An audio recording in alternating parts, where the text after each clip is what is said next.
Welcome back, guys. The long trip across the ocean to North America is complete, and we got a good one on the slate for you. Bringing it to you, myself, Dolson. Joining me for set number 1 of North America is Kresnik. We got a good one on the slate for us here. This Onslaught team, though, has been very hard pressed to beat. It's very hard to beat these guys. A star-studded lineup, and against heating up a team traditionally that has kind of kept their pace. That's my word today, is traditionally how these matchups go. But if you're looking at favorites, Vegas odds, you got to put it all on Onslaught. Yeah, for sure. I mean, this used to be the rivalry in the past. They were kind of fighting for that lane contention. In the end, what was Nemesis, now heating up, got it. But 2 weeks into this, roster completely changed, and we're looking at an almost completely different team, but they still have that kind of rivalry, I guess, contention between them. Absolutely. And again, Onslaught at the top of this region as we jump into the standings, see where everyone stands. Prior to this, maybe some shifting potential. Yeah, not likely. They're 6-0 and 16. Literally quite the opposite, 0-6 minus 14 for heating up. So this is a big prove-it game, not only for Onslaught, but maybe a chance for heating up to flip some things around. It's always hard going into these matchups, you know, being such a severe underdog, especially with the way Onslaught have played. But if nothing else, if your back's against the wall, you got nothing to lose. Maybe you have a chance like Aaron Monitor to find an upset like they did over Flashpoint. Maybe this would be a much more dramatic upset. Much more dramatic upset. Like one right below them. But that's a 1 versus 2 upset. This is a 1-4, a completely winning versus winless matchup. So again, on paper, you would say Onslaught run away with it. But you're right that there's always some changes, some fluctuation that happens in the console league. So can't quite call it before you see the first couple. Yeah, I mean, heating up, they would just have to take a map or take a couple rounds, I think, to prove themselves and at least get themselves on the map. Playing against the top team in a region is always a good way to have some extra experience, playing against some really, really strong teams. And it's a good way to grow, you know, regardless win or lose. Heating up should learn quite a bit from this game. Sure thing. And so they get a chance to learn. Let's jump into the map ban, see what we're not allowed to play here today. Ice Mines, Jaguar Falls both gone. There's still hope for Frog Isle. That one's not banned out yet. Stonekeep Serpent Beach still on the board as Frog Isle for me. Don't know if we'll get to see it. You're but at least not banned out. The Frog Isle stand? Yeah. It's only because I'm like a big fan of the like sniper duel maps because you get a player that, although Frog Isle has kind of strayed away from that depending on what metas we currently stand in. We'll see if we're able to play on Frog Isle. Nope, it's Bright Marsh. Been some fun watching Bright Marsh, though. Different compositions have started to roll through here. A good bit of Grok, notably, here today on Bright Marsh, and maybe more of the same, but it's kind of these big group up, let's use our ultimates and win the game kind of teams. Yeah, I mean, Tempest is able to cross a lot of ground on this map, so always good to have it. And the shock pulses bounce through the windows, so you can just kind of get into their backline really quickly if their Victor's like, I can take one more shot from here, and then suddenly their support takes like 400 damage while they're behind 3 corners. You know, it's good to have that little bit of around the corner pressure. Well, he's not banned out, so we'll get a chance maybe to see him one last time. Victor, a fan favorite here in the console league, and starting to come into meta a little bit in some of our PC leagues as well. 48% win rate, but you're looking at 3/4 of the time being picked up in one of these games. Tyra, a good way to counter that out. She's kind of fluctuated in and out of the meta. The hunting party, very strong, but this is kind of our first look at the adjusted Tyra. Yeah, just got taken down quite a bit, 10%. Still, I mean, still get a boost for the team, but definitely not to the level it was before. I think they're picking Tyra more for the consistent assault rifle because of the Vivian ban, more so than the hunting party mark. Of course, I'm sure that's what they're going to run just for the consistency, but definitely more for the consistent damage than anything. It still provides, but not quite as heavy as it used to. And still good to pair with the Genos, so a little bit of extra. Maybe now they both equal what Tyra was able to do in the past.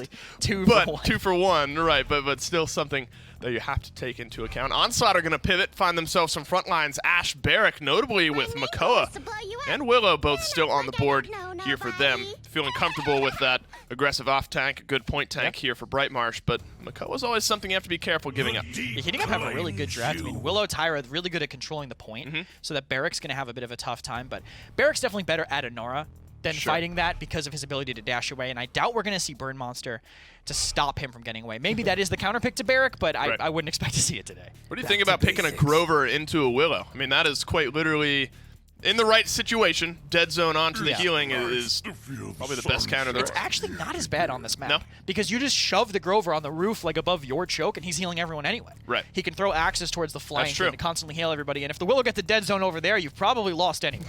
I guess that's fair. If Willow's able to move in that direction, things aren't looking up. They're going to round it out with the Fernando for heating up. Good front line. Yeah. Makoa, Fernando. Obviously a good Immortal.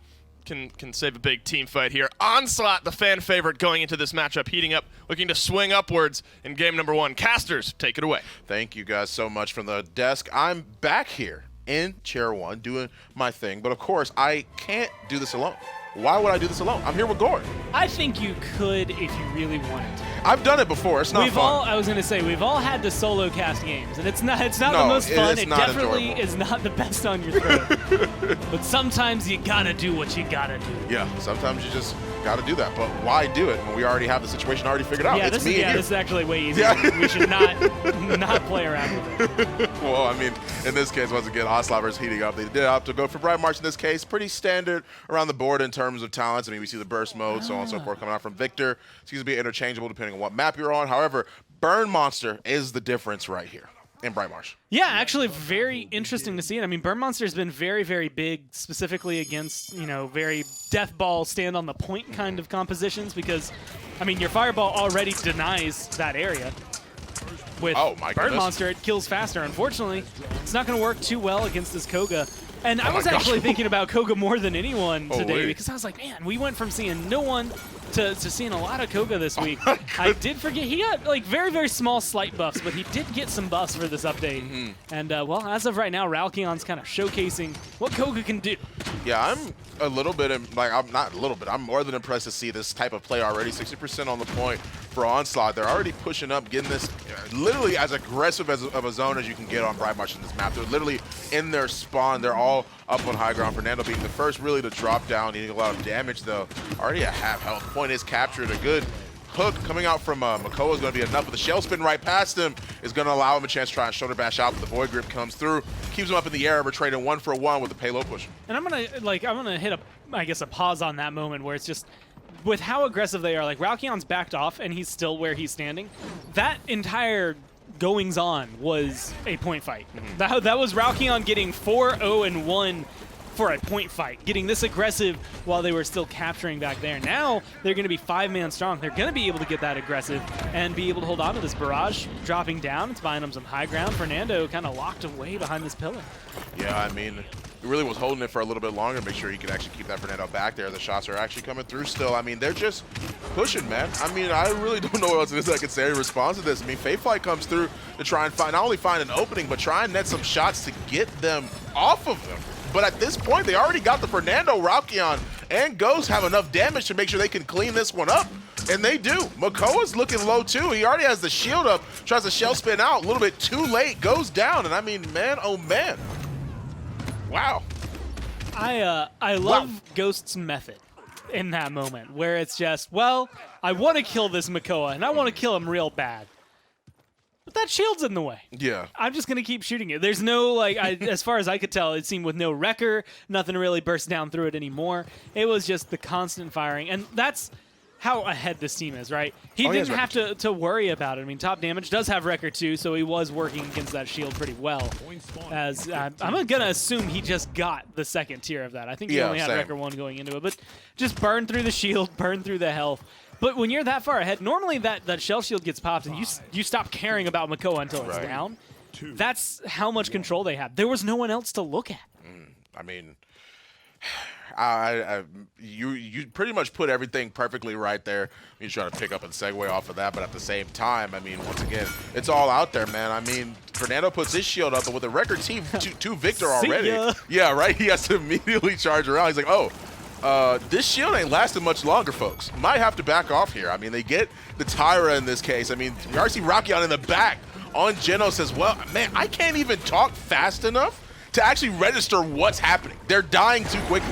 The kill feed's popping up too fast. Ancient Rage gets popped. That's something that you can keep track of, but unfortunately for Makoa, it's not doing much for his health bar. The only time I've seen a Makoa get melted faster than that is usually against a Sky, or actually against a Burn Monster Tyra. Oh, yeah, if he stands in the fire. Either one does a ton of damage, but so far I think the only thing I can say is big oofs. Yeah, I mean, big oof is a perfect way to describe that, man. I mean, I really don't know where else it is to go after this point. I mean, like, heating up is really trying to find their opening. They get the hook, but the hook straight through the bookcase. I mean, it clipped him on the side, tried to pull him. Bookcase stopped him in his way. I mean, like, that was really their chance of trying to get a pick. Barrage comes through. Fernando's already there. I mean, he ends up going down too, man. I mean, like, once again, Heating Up is trying their best to stop this aggression, but we already see Ralkion gets a kill. Grover gets a kill. Dome Shield goes down. Kamehameha to make sure that he can actually stop this Barret from pushing any further. Now, I know it can't be the first, but that feels like, yeah, I would say one of the 4 kills that Heating Up have been able to pick up right now. It has been the Ralkion show. Although I will shout outs to the Grover right now, 2-0 and 13, but it's a 9-0 and 8 Koga that's definitely been running this one overall, and it seems like he's ready to lock people in. Climbs the tree even to lock people down. I'll be honest, I didn't know you could do that. Yeah, I've never seen anybody do that before on Koga, but then again, I never see Koga. But at the same time, after this point, I'm going to have to play him in a few more matches when I get home, and I end up getting up playing Paladins today. I mean, this is looking extremely good. The Fake Flight actually come through to just rain Hellfire on the ones that are still on the ground. They ended up getting a kill on the Ralkion, assert dominance, though, just to make sure they have that much more time to be able to do something. Both Makoa and Fernando are really low. They're not going to be able to do anything. Ash just booping them back, and they already took game 1. And that was just good timing and good control from the Ash. It was stun them just far enough away from the objective that you can then, well, knock them back, and the payload keeps inching and creeping forward. It closes itself out. It gets exactly where it wants to go, and they seal the deal. I mean, yeah. I mean, you already saw right there. I mean, Gore already put it perfectly. I mean, stunned right in front of them. Literally uses as much CC as she possibly could to make sure they were away from that point. Of course, the rest of the team just following up and trying to get those kills. Even in the post game, I mean, you can see it here. I mean, Heating Up. Extremely rough, man. I mean, it just looks rough for him. Highest damage number was 25K. Lowest on Onslaught was 21, but the next lowest was 26. So that's going to kind of showcase the gap. A lot coming down from Tyra. Oh, I'm sorry. I missed the 31,000 there. Seems slightly smaller because of all the ones compressing the number there for Airman. So able to kind of keep up in some of the damage numbers. It's the kills where things fell apart. Ralkion did tack one on at the very end, but I mean, he just ran the show. You get a cauterized 3 Koga. He's firing almost constantly. You give him his slightly increased movement speed for this update, as well as his immunity time lasting until you see the fully Cyclone Strike ending.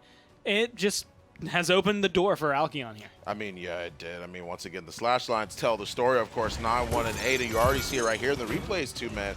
It's just his awareness to be able to position, and to be honest with you, I mean, I don't normally try and, like, use this saying or really just try and say this, but I think he was actually just being too aggressive for them to be able to adapt. Yeah. I think he was moving too fast, and the rest of Onslaught was following up with him so well that he couldn't, they didn't have a chance to really think to fight back. And there's so many moments where it's this kind of engagement, right? Right. He's firing on your support. No one turned to stop it. Right, Then he turns and goes for the Willow. No one else turned to stop him. Now he's here, and everyone else is out of position as it happens, just because everyone else has died at this point. Yeah. You don't have the backup anymore. And so a lot of what he did was just successfully traverse this.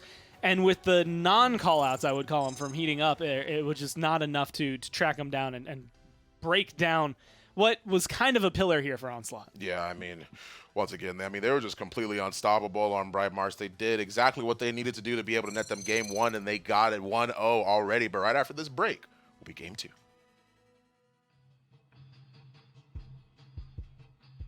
SteelSeries, the official peripheral provider of the Paladins Console League.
An absolute onslaughter in game number 1 ends Brightmarsh 4-0. Fastest game we've seen today. What was sub 6 minutes, we said, Kresnik, around the back end there.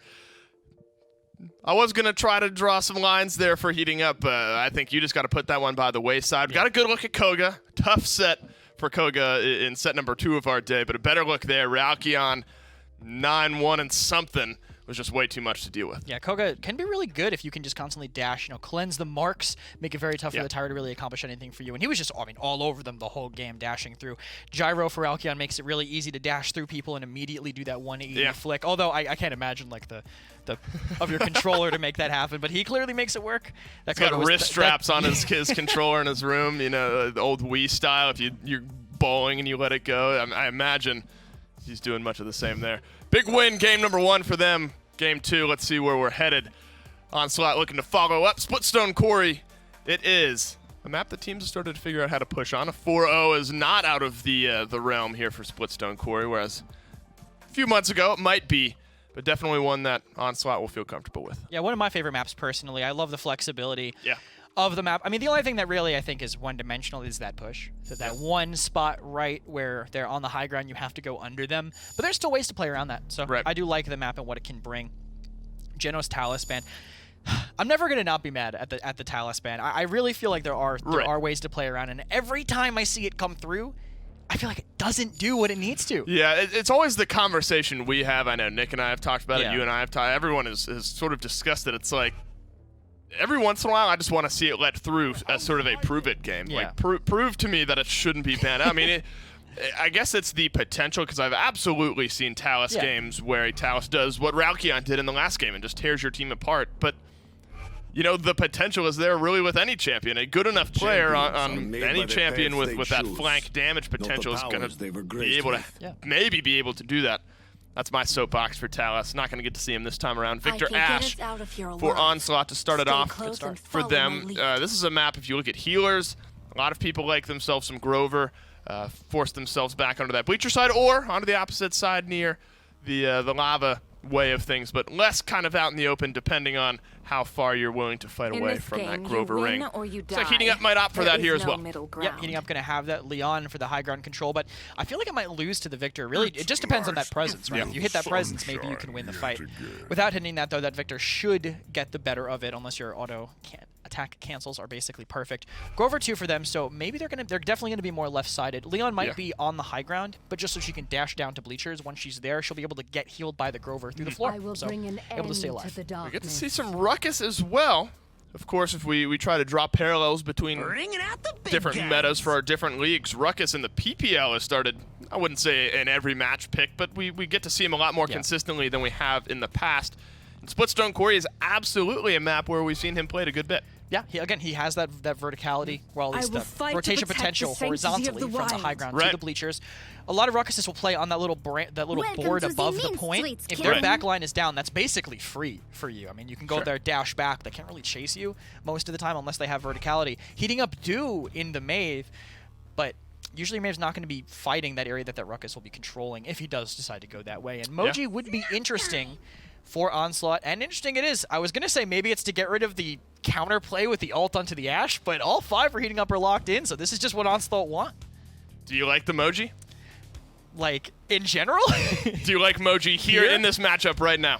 It'll just to help them clean out Quarry, it could work, but it doesn't have the range for this map, I feel. Well, it has the potential. Onslaught, very, very strong team. If something like Emoji is going to work, it'll probably be on a team like Onslaught. Big game for them. Splitstone Quarry, fun. Have some fun. Oh, yes, indeed. Moji is here, finally. Game 2. So I have a live replay of Fawn's reaction when Moji gets locked in. It's just... That's pretty accurate. I'm going to go ahead and throw it out there. I've had that app on my phone for years, and I keep it here specifically for whenever I need an air horn. It doesn't come up as often as you would like. That's pretty accurate. But every now and then, it's perfect. And it's going to be Toot coming through, but I do have to side with Kresnik on this one. It's going to be interesting to see how she handles kind of the range issue. A lot of what we see Moji on, I would wager you see her work best on Jag Falls, Brightmarsh, closer maps where it's easy to chase people down. Splitstone Quarry, not necessarily considered a close map, But with how much space Onslaught were able to get for Koga last time on Bright Marsh, granted, I feel like they might be able to kind of sneak this Moji back there. Yeah, I do as well. I mean, we already see her all like on the flank pretty much next to fidget spinners. They're eating a lot of damage. They have to back up. They have to give her that respect. She's already charging in there, being a little bit more aggressive than you probably would expect. But Khan's looking extremely low. Another big chunk of 1,000 damage onto the Khan in the back line. It's going to force him all the way back. Another big chunk is not going to allow him any room to even push up. 51% on the point already for Onslaught. And this is going to be the biggest thing. I mean, they've got an Ashe to be able to stand on the point, who is going to do perfectly fine doing so. Furia in the, I would say, best position, kind of dangerous overall in case Khan comes up behind her, but no one's going to be able to surprise her. She can see everyone on the team. She can control the flow of the fight. And then you get Swarmshi and Moji, who two, I want to say, very similar play styles, and we're going to sit here and just blow you up, but two different ways. We're not going to see Swarmshi kind of chunk you for 1,000 at a time. You're going to see these rockets maybe do so, but Moji's going to hit a little bit more consistently, but between the two of them, it's going to be difficult to break through that portion of the map. Oh, we already see that she's already pushing Khan pretty much. I mean, she's extremely mobile. I'm actually curious because I want to be able to see actually. Can we see the loadout real quick? I'm genuinely curious to see what it is they actually have. Okay, yeah, that's what I was expecting because I noticed that she was getting a little bit of healing back for that healing, but she was getting pretty low. Like she hasn't really died yet. That's the first time it is I've seen her die in this case. They're actually the kills are finally coming up on the side of blue. The overpowered actually go through to make sure they can get rid of that ruckus. He does go down, but at the same time, though, Onslaught have plenty of time to be able to make it back and try and push the payload in. Yeah, minute 50 left on the clock. They've only burned about 40 seconds as of right now. And the biggest thing is, Heating Up just used two ults. They used Overpower and the Whirlwind to kind of sustain through that fight and get those picks. You're going to have 5, well now 4 on the side here. Unfortunately, not going to be able to catch that pesky Dragon Biscuit, as it just does run a little too fast. So no execute this time around for the Moji. Yeah, I mean, you already see that Kaden in this case being up in the high ground, just firing down as Leon, like onto a couple individuals on the ground level. So, do you think Inara feels bad realizing that Dragon Biscuits in this realm run faster than her? Oh, Gore, you might have been a little bit too real right there. She needs to go get some cardio. You might have been a little bit too real with that one, actually, because I didn't think about that. Yeah, you're 100% right. That Dragon Biscuit actually does run faster than Inara does at this point, and I wish she had that speed in that case because she ends up going down immediately, literally with no ability whatsoever to be able to contest, and Enlightenment comes through, gives her that cooldown back 50% when she gets that execution, but the payload's still pushing 40% already there, man. I mean, their Onslaught's looking really good right now. I mean, it's just holding the right angles. They're going to see Onishi drop down right there, but with an overpower. Actually, it might be Swarmshi going down next, taking him back to the base, but he's going to get melted before he can get there. So 26 seconds left on the clock, and Onslaught do seem stalled out. I don't want to say the dream is done yet because they should have time for Ashe to get back and potentially go back onto the point, but it's going to be an overtime dream if any. Yeah, I mean, they're really just trying to find their opening here. I mean, they do make it back to point. Ashe is already on there. You're going to see Moji actually going to try and flank around here, of course, and that's going to be able to, you know, open up a lot of a big realm of opportunity for them. We see the Ruckus here with X-Fire as well. If they really wanted to, Moji steps up to get a little bit of healing back from that magical barrier, and I mean, they really wanted to. They definitely could be able to try and use this. We already see that the Whirlwind comes through, already diving the backline against the Leon, but the damage is going to be a little bit too much. Got a little bit too greedy there, but Ghost makes sure he picks up the kill along with both Moji and Furia finding one of their own. They do manage to get 3 individuals. That's a 4th one, really, that ends up going down on Heating Up side. Moji, my girl, doing me proud, ends up with a clean 2-0 already. And it kind of came out of nowhere. So you roll that fight back 20 seconds, and I see Ruckus Swarmshi kind of dashing across, looking to get into a position. That, to me, was kind of screaming maybe a telegraph of a Hexafire. No Hexafire comes through, and he drops. And to me, that's that moment, that kind of pivotal moment that the fight should be over. Maybe, you know, without Swarmshi, Onishi maybe takes too much damage. Rakion not going to be able to be in there. Ghost just hit the pedal to the metal. I don't know where the pedal on the dragon is. You can figure that out for yourself. But goes in about as deep as he can. Yeah. And Leon, that immunity can only do so much for you. And it can only last so long. But just melting them down. I think still applying the stacks throughout all of that to get the bonus damage as well. So just well played from Ghost. I mean, recognizing that range was going to be his biggest limit and kind of taking that away from them and using it against them. I mean, him being able to move those Ruckus to the side is definitely proven to be a very, very good decision. Nara eating a lot of damage too, has to be healed right back up thanks to Furia. But they're holding this room with Fidget Spinner so well. Ghost just trying to make sure he can peek every now and again. Hexfire to actually come through, but he's in a room, not going to be able to really try and get that Hexfire off. They do end up killing Anar, and Ruckus already in the back on Grover. No one's really turning around to help him actually. Okay, Khan came around right at the right time. Actually does get the overpower, but Leon's not turning around. She's not turning around to kill him. He actually has to use the overpower to throw him back. Is he going to make it out? No way. He's still alive as of right now. The shield does get say. worn down, and so does his health bar. But you know what was burning down outside of his health bar during all that? The timer. And Yeah. the percentage bar was able to pick on up. And so again, I mean, heating up or picking up this initial fight almost immediately, and it looks great, but you're 30 seconds too late. Yeah, I mean, they get the kill onto the Furia, they get the kill onto Victor as well already. One each for 2 members of Heating Up. 2 of them are down. They are respawning though. 3 ultimates are up. They have the Assert Dominance. They have the Inflame. They have the Snack Time. But with Inflame and the Assert Dominance already being used, I mean, they're already being aggressive. They're pushing in. They're already stuck. And really, you want to be in this is an extremely bad spot to be in against Moji. You already see her running them down. She's doing the best it is that she can, getting the damage off, forcing them all the way back. But there's only 2 of them up there in that corner on that bridge. There's not really anywhere for them to run to. I mean, they're trying to get out of here. They're at least using the map to their advantage. Unfortunately for Khan, Oh my gosh. he's not going to be able to live through that again. It's too much of an onslaught now. Nara kind of feeling that same amount of damage being applied.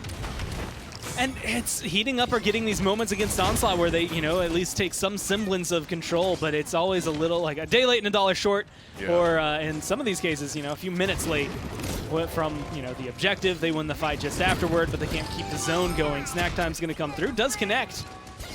And chasing down that tree's really hard. Resilience also going to help against that.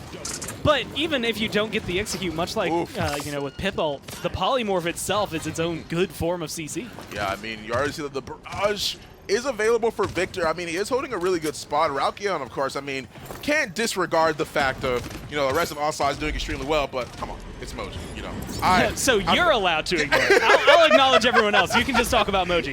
We'll split this up. I got 9 champions, you get the 1. Yeah, okay, let's do it. So Moji just ends up going down, right? All right, But cool. That's my turn. She's doing good. She's doing good. Moji's gone. She's out of this game. It's my turn to come in. Fawn doesn't have any expertise on the rest. Nah, that's. I mean, it's looking good. I'm gonna be 100%. You said Moji, and we were watching Maeve. Even watching the draft, watching this entire game, it's been about 9 minutes, 8.5 minutes. I'm just now realizing Maeve is in here. Right. Like, I've not really Good point, seen much actually. come down from this Maeve. More from the Leon, a lot from the Khan and the Grover. But, you know, Maeve is 44,000 damage just above the Ashe, below the Victor by a large margin.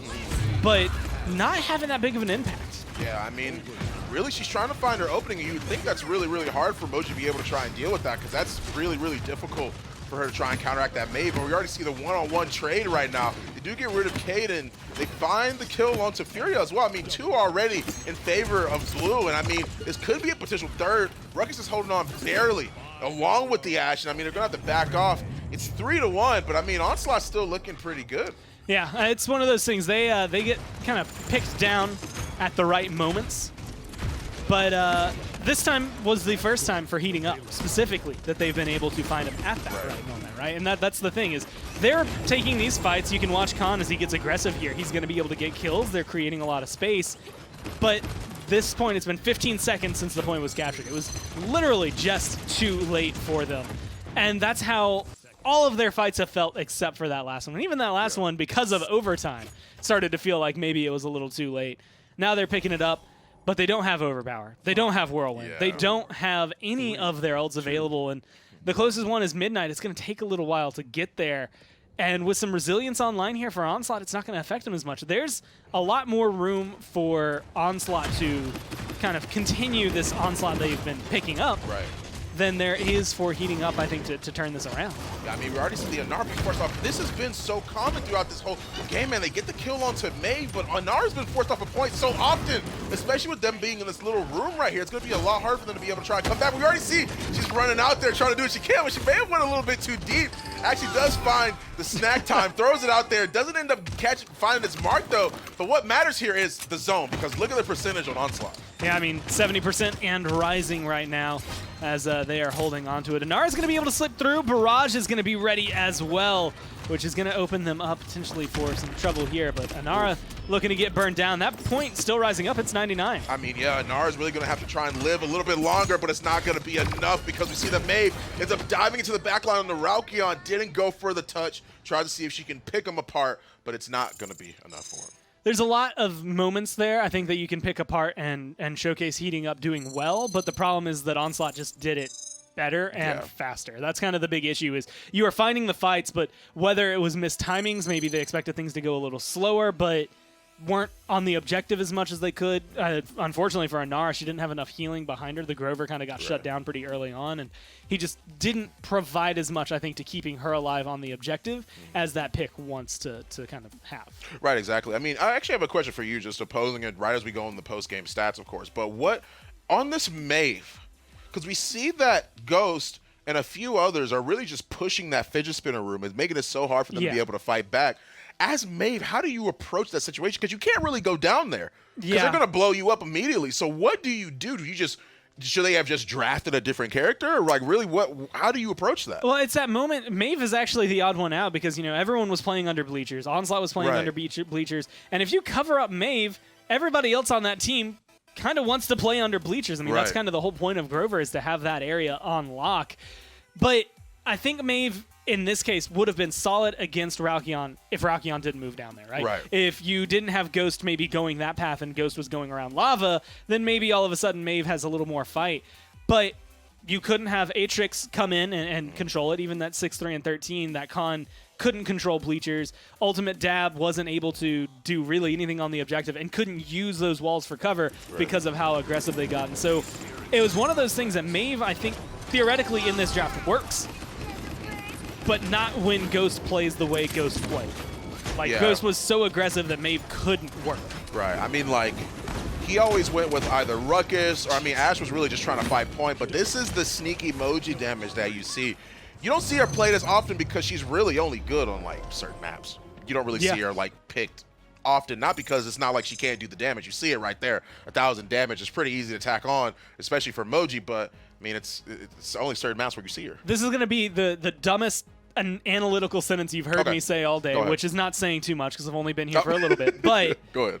Go for it. She's really good except for when she's not. And like, again, so she has these moments where in the right hands against the right comp, Moji is going to absolutely eliminate anybody she's against. Right. There are counters for her. There are ways to handle her. We see it happen, and we've seen it happen, but you kind of have to have the right knowledge about Moji and the playstyle, and admittedly the mechanical skill over the Moji player to make that not work for them. Right, exactly. I mean, I'm happy. Onslaught, I'm sure, is happy. They did make it 2-0 already against their opponents, but right after this break, we'll be right into Game 3.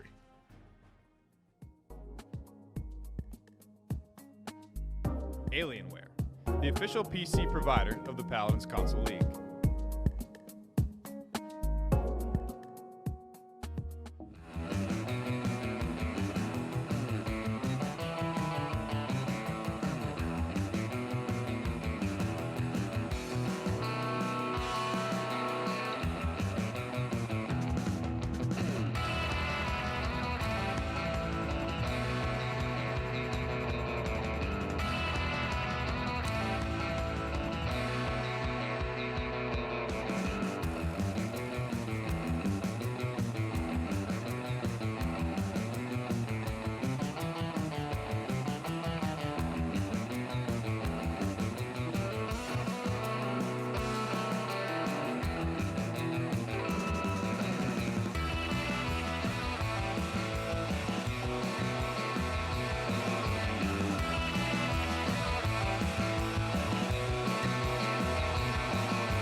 Fawn gets his Moji. Onslaught gets their second win on Splitstone Quarry. Their first win on Splitstone Quarry, second win in the set.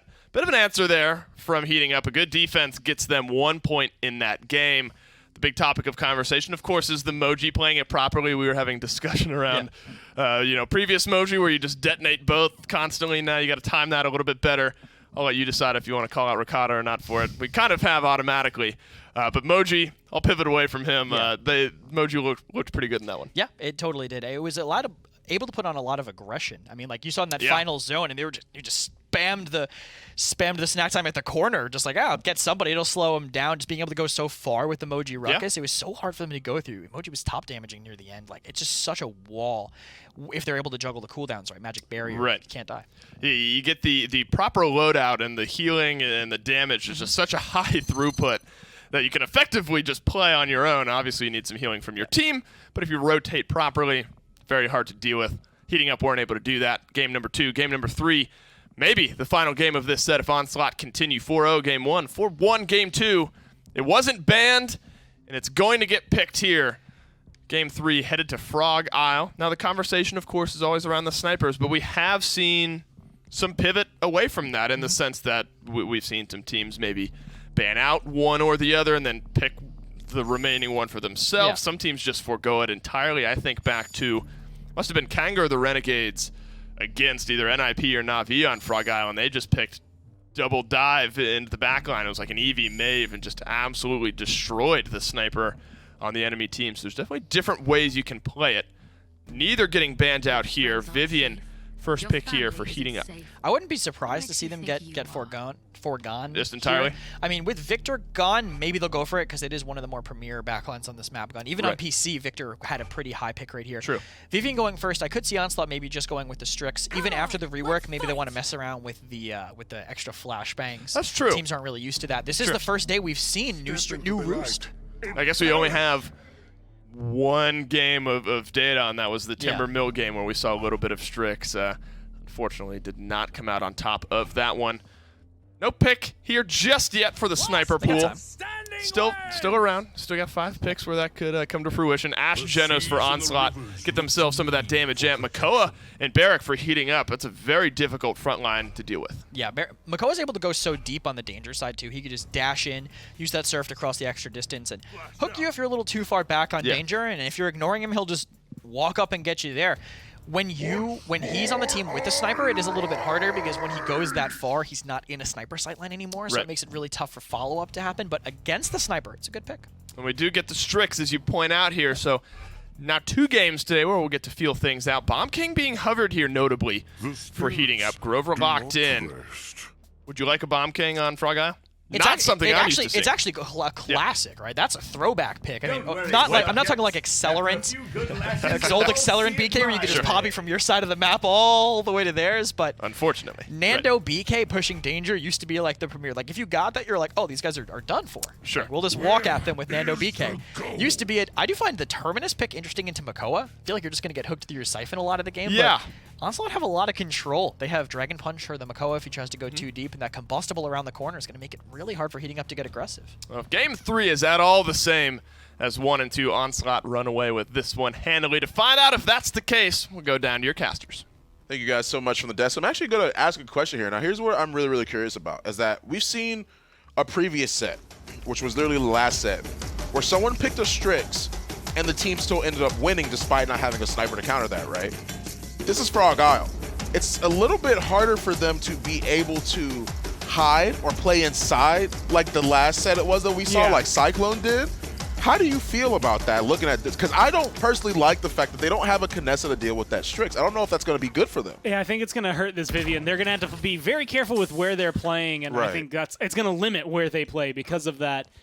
And then you have to look at it. I mean, the combo does come down to presumably Makoa, Bomb King fighting on one side versus, I'm going to guess, Ash Drogos on the other.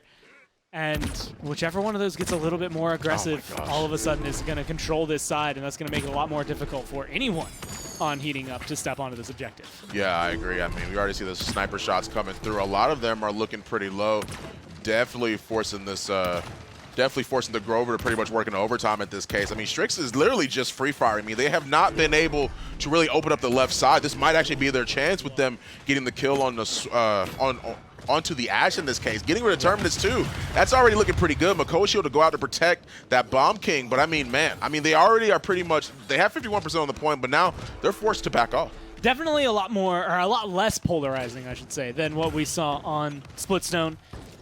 I think, a little bit more pressure that's coming down onto the Strix and onto Ghost specifically to perform, to hit these shots a little more and to convert them into kills. Like that moment, right? You have to hit the follow-up. You have to burn them down, or else they're going to be able to take control. They just have really strong champions that, even though they might not be the essential Frog Isle, they're going to be very solid otherwise. Yeah, I mean, we already see, he tried to get a little bit too aggressive there. Barrett just played around the shield, did what he needed to. Siphon goes up, and they actually still captured it. Wow.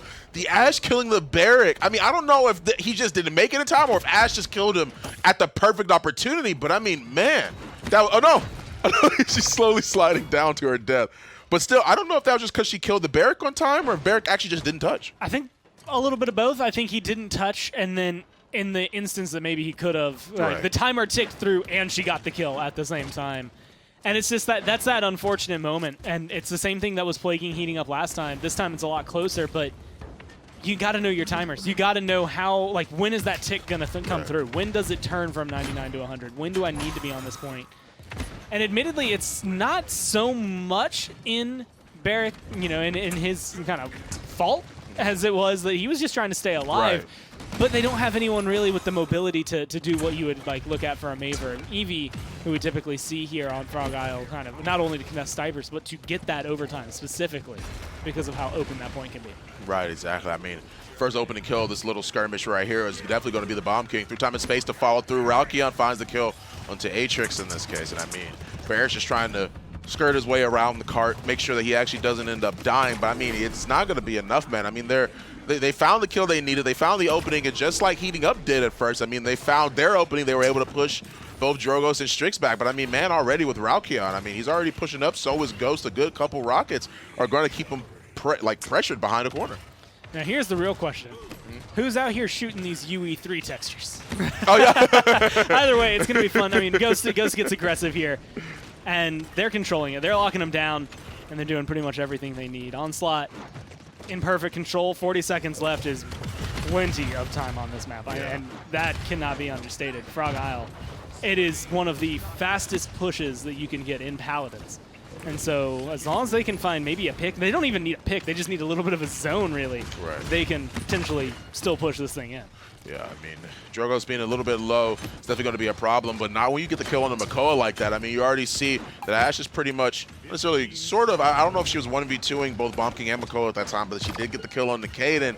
Turbines does end up going down, but he wants to resurrect, so he wanted to make sure that he can actually get what he needs to it. I mean, man, oh man, Barrack was already super low. He's swinging, he's trying to do what he can. He does get the kill on the Barrack, that's going to be enough, but Drogoz goes down. Already Terminus and Strix already got 2 kills of their own. The Bomb King comes through with King Bomb. So many ultimates are being used, but they want to be able to push this one in.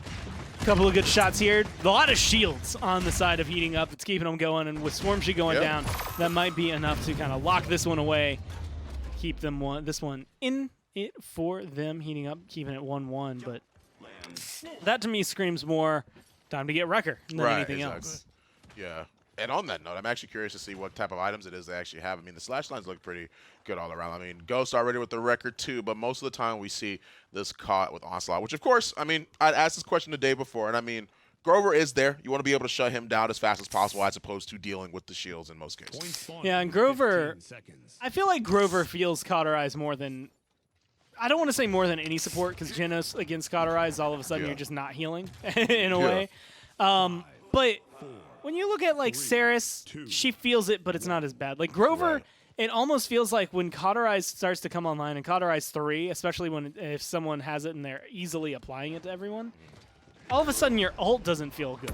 All of a sudden, like, your heal doesn't feel like it's enough anymore. And those are the moments where you have to rely on, especially in this competitive area, having the communication. Okay, you need to break Cauterize, get out of combat until it's gone, don't get hit by anything until it's gone. Then I can heal you up. And those are the moments where, specifically with Grover, it just kind of knocks the door wide open for a team to get aggressive. Yeah, I mean, the Assert Dominance actually comes right up, back down, stuns the Grover, forces him off of the point, and now Drogo's trying to do what he can. Lobs it all the way over to the back. Actually netted a couple good flashbangs in that case. He was trying, I don't know if he threw it back there to try and cover a Ghost, but I like it. I love to see that. That was definitely the deepest flash out I think I've seen. A Hail Mary that comes down, and well, he's able to at least hit it. Again, maybe garnishing only a little bit towards the end, or garnering only a little bit towards the end, but going to be able to give them just enough to kind of create the space. Termin is going to try to soak up any and all damage he can there for his buddy Ash, but unfortunately for Onslaught, not going to happen. They still have the payload moving, though, so they're not really worried about how aggressive they are right here. Yeah, I mean, they're just trying to find their chance at life here on heating up side. I mean, they have the Whirlwind, they have the Ancient Rage. That's all fine and dandy. Dragon Punch is up, though, so he can't counter out that Ancient Rage. A couple shots from Ralkion while he's trying to reposition himself every now and again to see if he can net any type of damage onto somebody. Hasn't really found it. Pretty much pre-firing around corners and such, see if he can net it. Does find the kill on the Atrix, though, so that's looking already pretty good for them, and that might actually be the start of something. I mean, a couple of good shots from Ghost could absolutely seal the deal. Ash is incredibly low, but no one's looking at her enough to be able to get the kill. Makoa goes down, Barrett goes down, and this payload's wide open to move in. Yeah, Dragon Punch had come through. Already was trying to see if he could find the Grover, but really, it was just a way to zone them out. They already pushed it in a lot quicker probably than Heating Up was expecting in that moment. And I mean, 51,000 damage. Strix already at the top of the damage charts in this case. I mean, once again, there's a reason why I asked, do you like the fact that they just left the Strix open to be just doing whatever it is he needs to? And this is why. This is what I was worried about. I think you don't necessarily need, like, Kinessa to be the counter, but you need an Eevee, you need a Maeve. You need something that gets back there, right? Right. Kinessa does that from long range. Maeve and Eevee do it from right in front of you, right? They're going to be able to kind of keep that going for them. And I also have noticed, and this might just be something for Heating Up, but, you know, Caden, Atrix kind of trading positions, maybe based on who knows which champion better, but Atrix making the shift from Khan, I believe, last game to the Vivian here, as well as Bomb King, both having some pretty phenomenal slash lines for the Vivian and Bomb King. 5-2 and 6-3. It's been good for them, but Airman, well, hasn't been spending too much time in the Airman, and is trying to get rid of the other Airman in Ghost, and it just hasn't been there yet. It's very difficult to take Drogos out of the sky's Bomb King. No, yeah, it's been kind of unfortunate for them, man. I mean, we already see Onslaught pushing them all the way back. Bear's already looking pretty low. I mean, I don't really know what else that could be said at this point. Grover and Bomb King are really just being forced back. Shatterfall to make sure he gets the stun off. Actually stuns Bomb King as well. He goes down next. Ghost with that first. Actually, that's really funny. Ghost actually just killed Atrix technically twice in this case. As soon as he respawns, and then he was the first one to die of coming on this point. They do get the kill onto the Genos, though, and we see that Heating Up actually is in control of the point for just a very brief second. Causes overtime. But Barrick and them, they aren't going to be able to make it back, man. Yeah, the dash is going to come through, but again, just a little too far away by the time they actually are able to kind of show their face in the right area. And that summarizes more about Heating Up today than anything. It's just too far away, just off the objective. And there were so many fights where right after that they win it or they have some sort of good control. And it's just always 1 second starting. Right.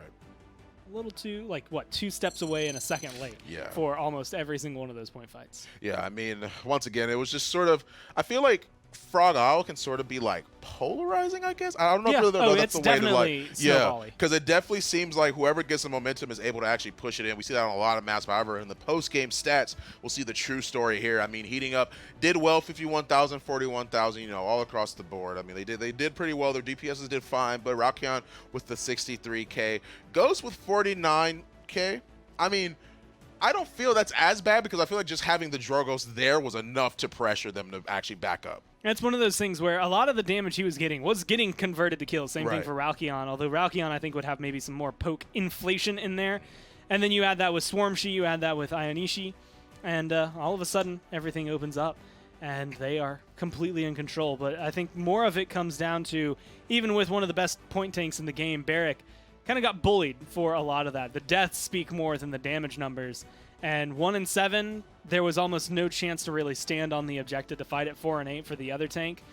They just kind of got hard locked out. Right, yeah. I mean, the story's right there as well. I mean, Ralkion did really, really good, 9 and 2, but Caden on the flip side, 4 and 8. I mean, like, once again, it was just extremely hard for them to really find an opening. It's sort of what we saw very first map on Bright March, where they were literally just being too aggressive for Heating Up to really just try and respond in this case. And I mean, once again, I mean, Ralkion, dude, I mean, having that Strix open, I mean, once again, I probably should have clarified this a little bit better, but it's more so that I wasn't really thinking that the Knessa was going to be an exact counter. I just wanted a way to deal with Strix because I was a little bit worried about him just being left open. And, well, we had him left open, and it's one of those things. You need something that deals with him, whether it is, you know, the flank, like you were saying, or the sniper, either one. Just get him out of there. Just do something. 63,000 damage kind of for free, except for, like, the moments where Ralkion decided to get aggressive with it. When he did get aggressive with it, he got punished for it, but he only really did that once. And ends up dying for it. I mean, in that case, but I mean, like, once again, that's only one time. Most of the time, it really just came out on top for him. I mean, him and the rest of Onslaught did extremely well already. I mean, with the 3-0, I mean, it can really just be up in the air who this last set is going to have in terms of the winner. And right after this break, we will get right into it. Skillshot, the official production partner of the Paladins Console League.